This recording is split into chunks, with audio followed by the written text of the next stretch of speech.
Hello, everybody, and welcome to the show today. I'm really excited everybody could join us. So today we're talking about a topic we've never talked about on the show, which is cybersecurity and the importance of things you're doing on your website and doing a lot of these things the right way to make sure that, one, you get the biggest and greatest impact to your business, and also that you're doing it in a way where you are keeping yourself protected. So on this topic, I brought in one of the foremost experts, Chris Parker. Now, Chris is the founder and CEO of whatsmyipaddress.com, the #1 website in the world for finding your IP address. Now, according to the Alexa ranking, Chris's website is one of the top 3,000 websites in the entire United States with over 6 million visitors a month. Chris started the website on January 4th, 2000, and for the first 5 years, his revenue didn't even cover his website or his internet bill. And in 2005, Chris made $30 from display ads, and he knew he couldn't give up. In 2014, he was laid off from his corporate job and was faced with scary opportunity to make his website a full-time business. Since then, he's aggressively grown his site to generate just under 7 figures a year in revenue with no employees, no office, and no inventory, which is pretty phenomenal. We got to figure out how he did that. So whatsmyipaddress.com has granted Chris and his wife time and financial freedom that they use to travel the world and raise their mini Schnauzer Bailey, which I love that. Chris, welcome to the show today.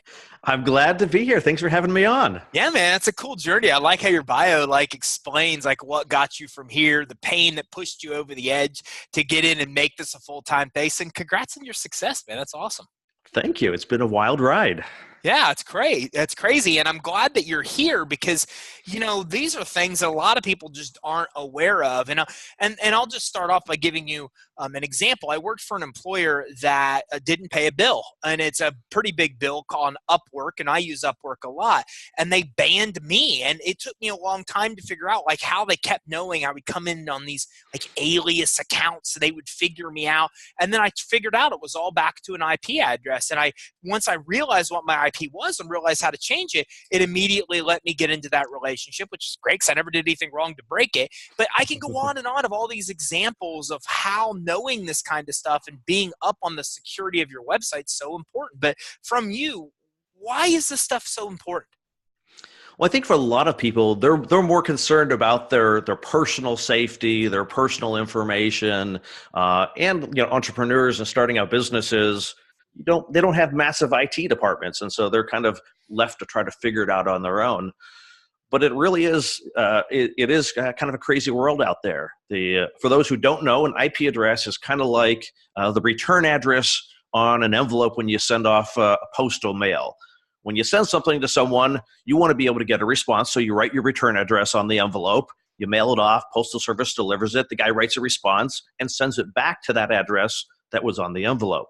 So your IP address is the internet equivalent of that. So you can't get a request back from a website. You can't connect to anything out there. You can't listen to iTunes. Well, you can listen to iTunes. You can't get on YouTube. You can't get on social media if those sites don't know where to send the data back to. So that's all kind of what an IP address does. But it also reveals lots of stuff about you. In your case, it was showing that your employer didn't pay a bill, and so they said, hey, anyone who's coming from this IP address in this office, we don't want to allow them to use our website because we think they're a deadbeat. I'm sure he's not, but that's what a lot of people do. So if you're living in a household and one of your roommates says something nasty on your favorite forum, well, they're going to block your roommate and probably block you and everybody else in your house at the same time. So there's all sorts of fun things that you can do to get around those things. We could talk about that if you like. Sure. Well, I'd love to talk a little bit more about what else IP addresses say about you. I mean, because it really narrows down the location. How much does it really narrow down the location, for example? Well, it really depends on kind of what you do online, and people kind of don't realize that they're disclosing information about them while they're doing things. So in general, if you're not going around and sharing your location, we'll talk about that more in a minute, it can often get you down to a city and within like 10 or 15 miles. So for most people, that's not scary. It can be a little disconcerting, but that's kind of what you want. When you go online and you search for something, you want results. You're looking for a pizza place, you want results near you. Where it can get kind of alarming is when you visit whatismyipaddress.com and you see the the pinpoint on your street can freak people out. And that happens a lot with, there's if you go to the weather sharing website and you say, well, here's my zip code. Well, they turn around and sell that information to database providers. And now these database providers know that this IP address is in this zip code. So they've now narrowed you down to a smaller area. If you're doing this on your cell phone and you're sharing your location on your cell phone because you want hyper-local weather, they're probably sharing your hyper-local location with data providers. And so it could be really, really close. One of the guys who was doing some graphics work for me was poking around on the site. He came to the homepage and he's like, oh my gosh, it's pointed at my kitchen window. And so it can be like super, super accurate to the point where, if you've got some stalking things going on, it could be a problem for you. Sure. Is there a way for IP addresses to be changed? Yep, there's a couple of different things that you can do. If it's like your home residential internet connection, turning off your modem for 8 hours usually causes a technical process called a DHCP release. Basically, your ISP assigns you an IP address, and as long as your device is connected, you'll stay at that IP address. Once you shut off your modem, you're basically telling your ISP, I don't need this IP address anymore. And usually given it 8 hours or so, they re-sign it to somebody else. You power up your device, they give you a new IP address, and you've kind of changed it that way. A lot more what people are doing these days is they're using VPN services.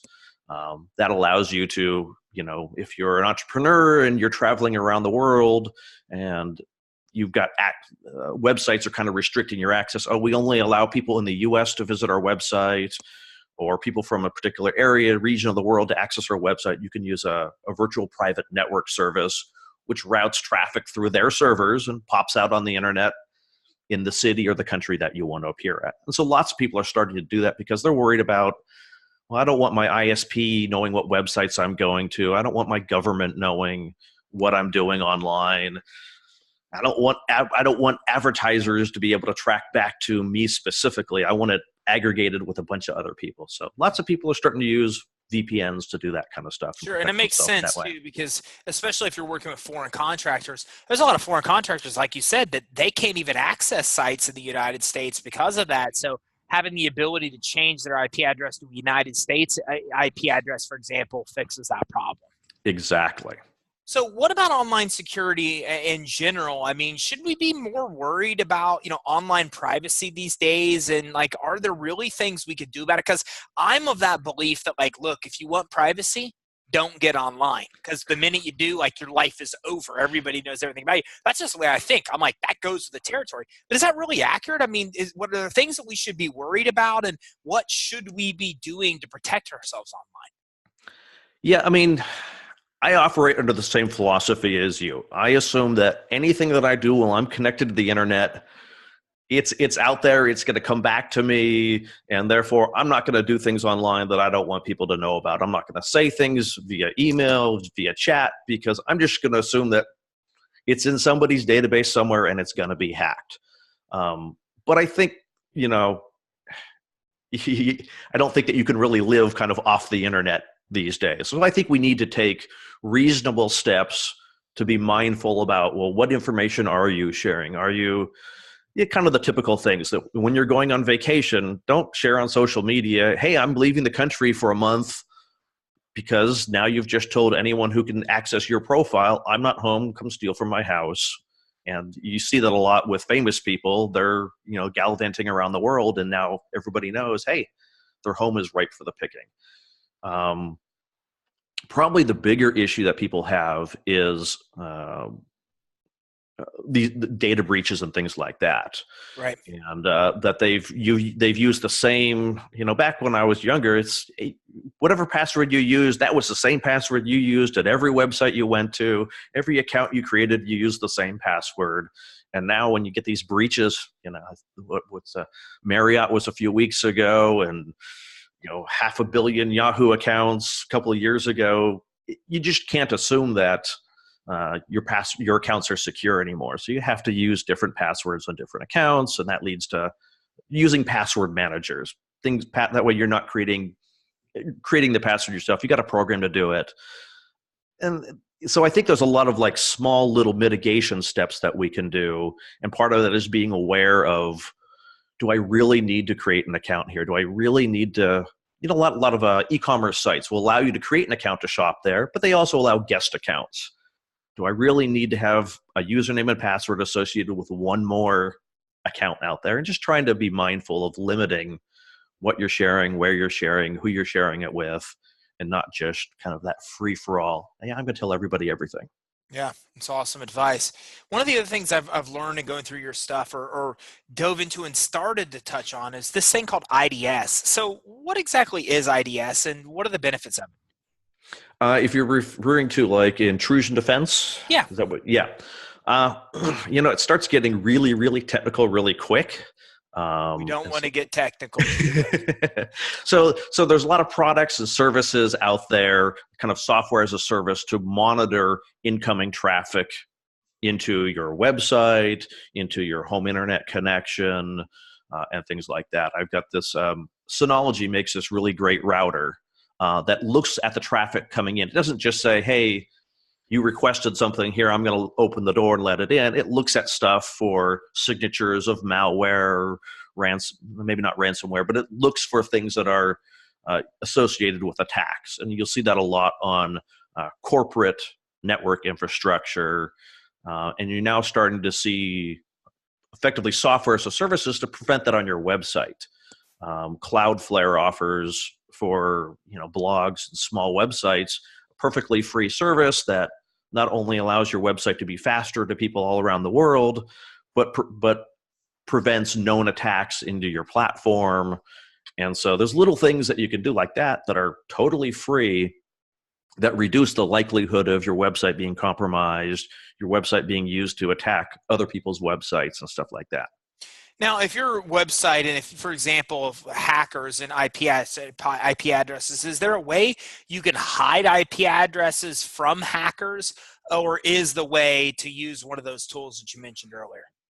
Yeah, realistically, using a VPN service is a good way to protect yourself. You're now lumped in behind a whole bunch of other people. You're not individualized. Not lumped in with a bunch of other people, but you're lumped in with all their other customers' traffic, and so you're not as easily identified. You've got to get through all of their defenses before they even try to get through your defenses. What about emerging and future technologies? Are there things like out there now that you think that we should be worried about that will adversely, harm our credibility, or not our credibility, but our security? Absolutely. As to what those things are going to be, who knows? I mean, artificial intelligence is going to be able to start, we look at it with the things that Google is doing on their end to try to figure out intent on what you're searching for and being able to deliver you to the right results. As that technology becomes more and more available to hackers, data breachers, they're going to start applying that technology to taking over systems, finding bugs. And so I think we're going to see larger and larger, more and more invasive data breaches over time. Just, it's going to escalate, unfortunately. Yeah, and we see a lot of this. The biggest thing I see, which we do too, is, we're in the process of building our own database. And in doing so, there's all these technologies that go out to all these third-party places and pull in all that people's data into your database. I'm seeing more and more companies do this where they're deploying bots, AI, whatever it may be. You go into their system and give them your email address, and you think you give them the first name and email. And the reality is that they're building a database with all these bots from all these third-party sources that pull in like this elaborate amount of information about you, and most people don't even know this is going on. So what are you seeing in that world that kind of adversely is scary or affects people's security? I think it's more scary towards the privacy side in the terms of you give someone your email address and now they know where you went to school, they know where you worked, where they live. They're tying that information back to credit histories so they can see your credit history. I think it's more, this world of high transparency, not in the sense of we know what corporations are doing, but there's going to be a lot of transparency on us as individuals, that companies are just going to know everything about us.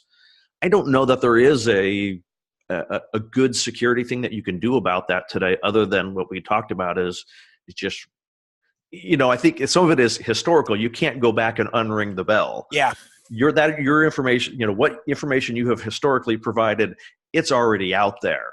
And younger people these days, millennials, seem to be less concerned about, what they share. And so it might just be our generation is, we're going to sit here and freak out about this. And in 2 generations, oh no, everybody knows everything about me. It doesn't bother me. It's just the way it is.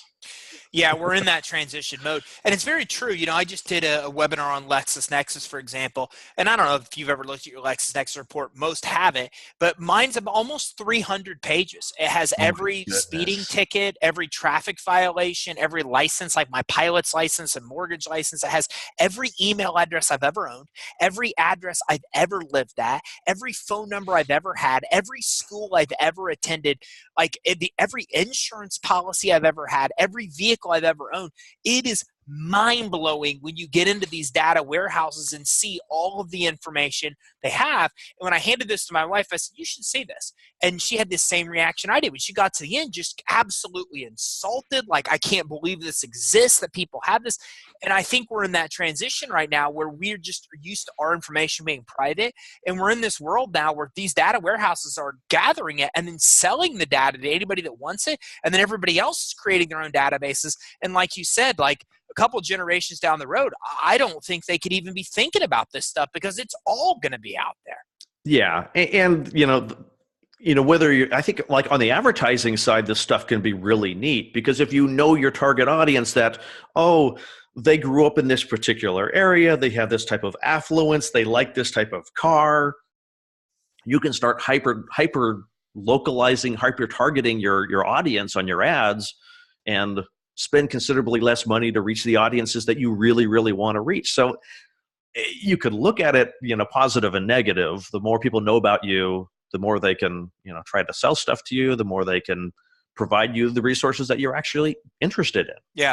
If you want to twist it around the other way. Well, it's very true. And, Bill Gates, I think I read once that when he goes through the rooms of his home, the art changes. That's different for him and his wife. The color, the lighting changes. And I think that's part of the world that we go into, right? I think Minority Report or something had that, where, you walk down the street and all the ads and everything change to you, which is what it is. I'm the guy where I love that. Like, I like that Facebook shows me all kinds of crazy things I never even thought about that's custom to me. And I like that Google does the same. I'm like, take my info and customize an experience just for me. It saves me time. I prefer it that way. But I think there's so many other people out there that are so freaked out that this is even happening, because for some reason they don't even know what's happening when it's everywhere. Yeah, I think that's the biggest thing for people, is when they go from not knowing this is happening to realizing, oh my gosh, this is happening. That instance is alarming for a lot of people. I'm the same way with you. If I want to see, if I have to see an ad because the websites need to make money to pay you to keep their bill, keep the sites up and running. That's a business. They need to keep it running. I would rather see advertisements for things that interest me than things that I have no interest in, ever doing. I'm not going to be buying, potted plants at the local hardware store. But if it's for, some really neat computer tech or the latest accessories for my phone, well, that might interest me. That could be interesting. Yeah, very much so. I call it the Facebook gods. When I find things, they're like, how'd you find this? I'm like, Facebook gods. They just served it up. It's like, I was like, I want this. And then they just delivered something I didn't even know existed. And I'm one of those guys where I literally get on social media more for ads than I actually do for social stuff, because they have all these algorithms that look at my likes, that look at my engagement, and look at all these things, and then give me this only stuff that I really care about that I don't even know exists. So to me, that's so super cool, and I'm willing to give them my info to get that. But I think you're right. There's this alarm that everybody else has that says, wait a minute, my likes, all the stuff I've engaged with, all of this stuff is being tracked in a way that then advertisers are using it. Those of us that are entrepreneurs, we're like, yes, it is, right? because it makes it a lot easier and cheaper for us to market than ever before. Yeah, and ultimately it's going to come down to, government legislation is going to ultimately have to step in at some point and say, how can this information be used? How can it not be used? Because we don't want, while we, in some sense, as a consumer, I want insurance companies to charge more money to the people that do risky behaviors. But at what point, at what point do they say, well, 20 years ago you did something risky, and so we still think you're going to do something risky? We're going to charge you more now? At what points does this data start being overly aggressive on the opposite end and like preventing us from being able to get insurance, or preventing us, oh, sorry, sir, you can't buy that car because you might get a speeding ticket and put other people's lives at risk. Right. Well, again, but it comes down to that minority report, where the more information that we get, the more this predictive behavior of predicting what you may do. And then, the future world, like, you're judged based on maybe what you haven't even done because of what you may do. Right. And I mean, it's just that move. What other online scams are you seeing that are out there right now that people should be aware of and know these signs to avoid?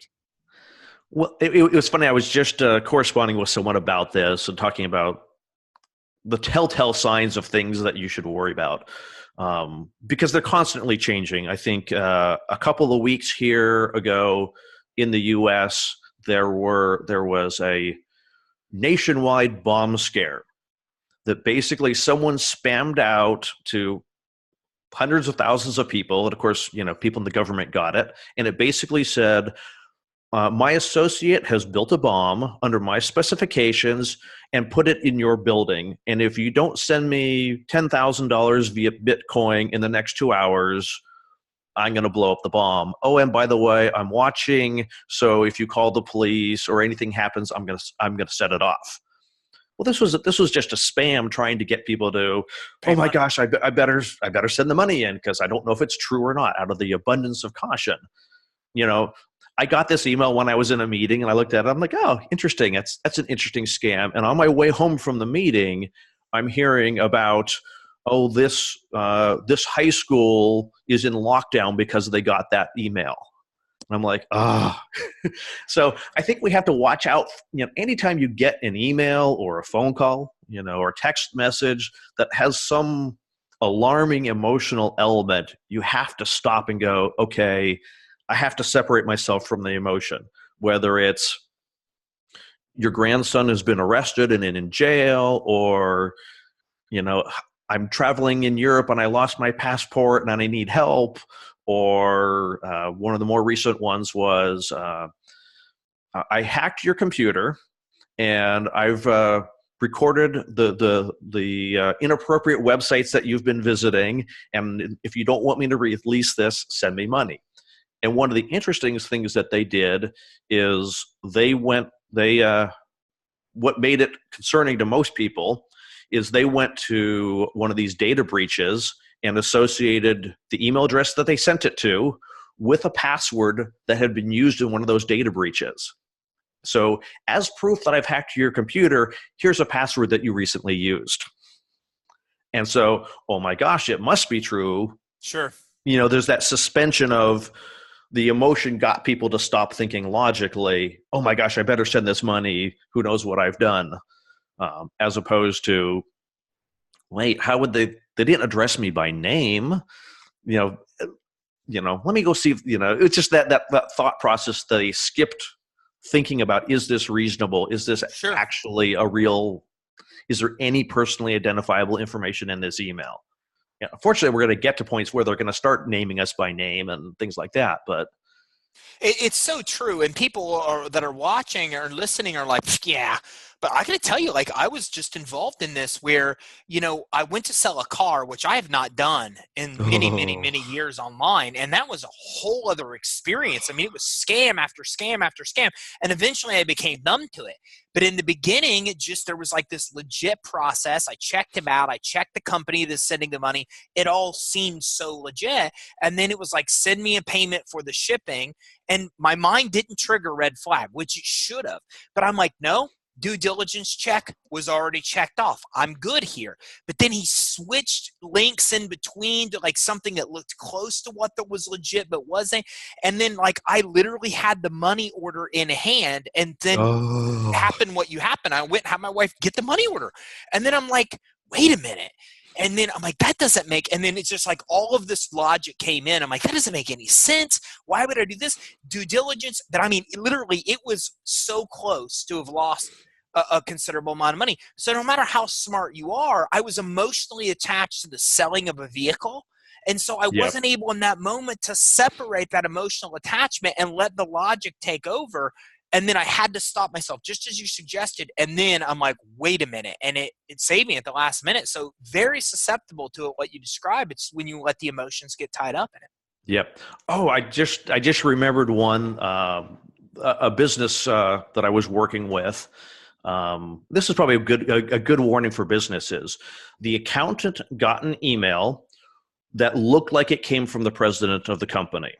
The proper signature, everything. It looked like his email. It addressed her by name, said, hey, so-and-so, I'm on a call right now, and so I can't talk about this, and I'm probably going to be on a call for an hour or two. But we're setting up with this new vendor, and I need you to wire them $5,000 right now. Here's all the account information. We can talk about it after my call. I just need you to do it right now. And it looked like a perfectly legitimate email for her. So she starts going through the process, and it just happened to be a fluke that she didn't know which account that he wanted her to wire the money from. And so she saw him walk out of his office and said, hey, what account did you want me to send the money from? And he's like, what are you talking about? She goes, well, you just sent me an email asking you to set up this new vendor. I didn't send this email. And so the person had apparently at some point called him on the phone, and of course had emailed and talked to the owner of the company and asked him, hey, I need to talk to your accounting department. Who should I talk to? So that way he had the name of the person, and it all looked so legitimate. The email that they created a whole new domain name that looked very similar. Sure. But most people just don't think about that, because it was his signature on the email, and he addressed her by name. Right. And it was all very plausible sounding, but because they didn't have this process in place of anytime you set up a new vendor and you're going to send them more than this amount of money, you need someone to sign off on a piece of paper or confirm it via some other methodology. They almost lost thousands of dollars. I mean, she was about ready to, well, I guess I should probably do it from this account. Well, it was a total fluke that they ended up not losing the money. It's crazy. So what kind of online habits do you think or practice should be, put in place to protect privacy, to protect and stay safer online?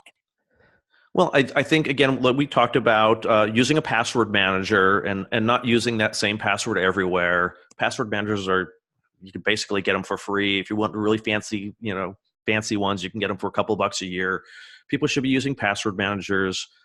I think for a lot of people, if you're working a side hustle and you're doing work in an internet cafe, not an internet cafe, if you're doing work in a coffee shop or Starbucks or anything like this, don't assume that the person who's running the shop that can make you a great cup of coffee has a degree in security infrastructure. You should be using a VPN service when you're out in public, particularly if you're traveling in countries that are a little bit more, shall we say, concerned about what their citizens are doing. And you want to get that service before you go to the country, because you won't be able to buy it when you're in the country. I think there's those sort of things. And I think some of it is doing things that are kind of assuming that you're going to have problems. I'm one of those weird people that I'm risk averse. So not only do I have my computer auto backing up to a storage device in my closet, I make a manual backup once a month and take it down to a safety deposit box and swap it with another one. And then I also use an offsite backup service. So if for some weird fluke, I become a victim of malware or ransomware and my computer gets compromised, I don't have to try to, do I pay the ransom, or do I lose my entire business over this? I got backups all over the place in places that are secure.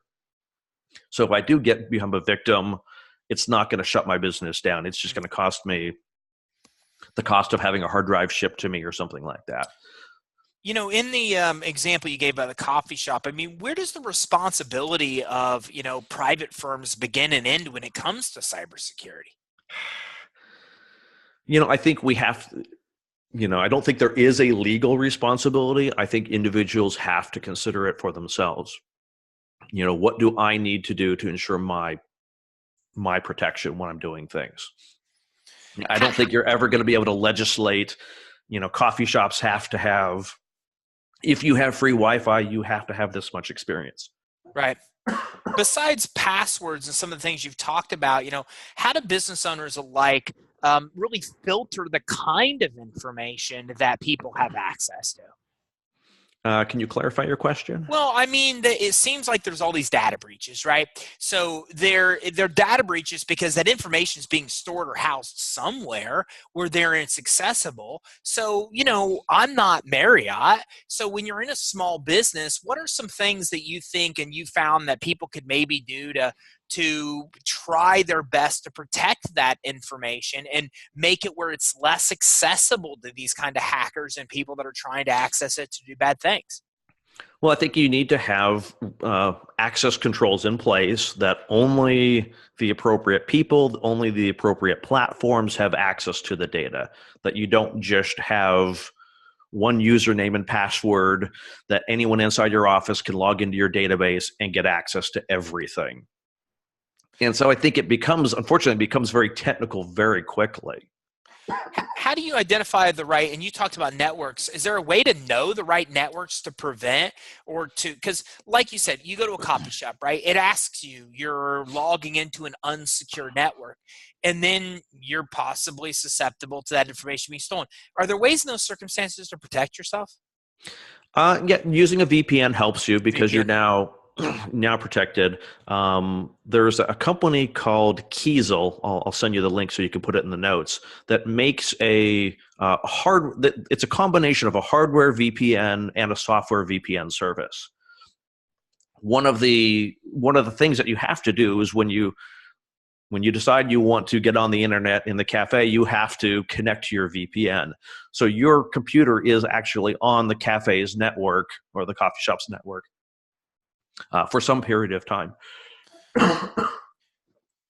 But when you use a Kiesel, it actually works as a hotspot which connects out to other hotspots. So your device is totally insulated from the network by this physical device, and then it routes the traffic through a VPN to wherever country you want. So it's not a cheap solution, but it's kind of a nifty way of doing it where you don't have to worry as much about am I connecting things in the right order? Who else is sitting on this network? It's Now, kind of a neat device. and what do you say? You mentioned ransomware, malware. You mentioned solutions of making sure you have different passwords or protecting the passwords. You talked about having multiple backups. Anything else that people should be doing to protect themselves against malware and ransomware? I think we talked about it. The biggest thing is common sense. Okay. Do not be clicking on links that you're not expecting. Is one of the biggest things you could ever do. What about getting a new device? I get a new computer, I get a new laptop, or I discard the old. In either of those situations, anything special I should do to try to protect myself? I think when you're getting rid of an old device, don't ever just recycle it, or don't ever just throw it in the dumpster. You're probably not at risk of someone digging through a dumpster to find a hard drive. Sorry. No worries. But there are things like if you're a business and you're getting rid of a photo, if you are a business in a sensitive industry and you've got a photocopier, industrial photocopier that you need to get rid of, those things actually have hard drives in them to record the copies so they can, hey, I need to make make more of this particular copy. So a lot of that data is actually stored. And so there was a case where there were data thieves going out and buying copiers that police departments were getting rid of, that banks were getting rid of, because it had copies of arrest records on it. It had banking records on it. So you really kind of need to know, like, well, what data is on this device that I'm getting rid of? Does it store data? And if so, how do I format that data? How do I get rid of it? Mm-hmm. I worked for a life insurance broker for many years, and when they got rid of computers, we would pull the hard drive out and drill, go to a drill press and drill a hole through it, just to make sure that personally identifiable information didn't get out there by accident. Great piece of advice.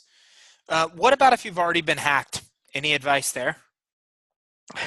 Yeah. If you think your phone or your laptop, your device has been hacked, the best case scenario is always restore to factory settings and reinstall everything from scratch. A lot of viruses these days, malware, it's really hard to get off a system. It's really hard to detect when it's on there. The best solution is just wipe and restart, which is why a backup is important.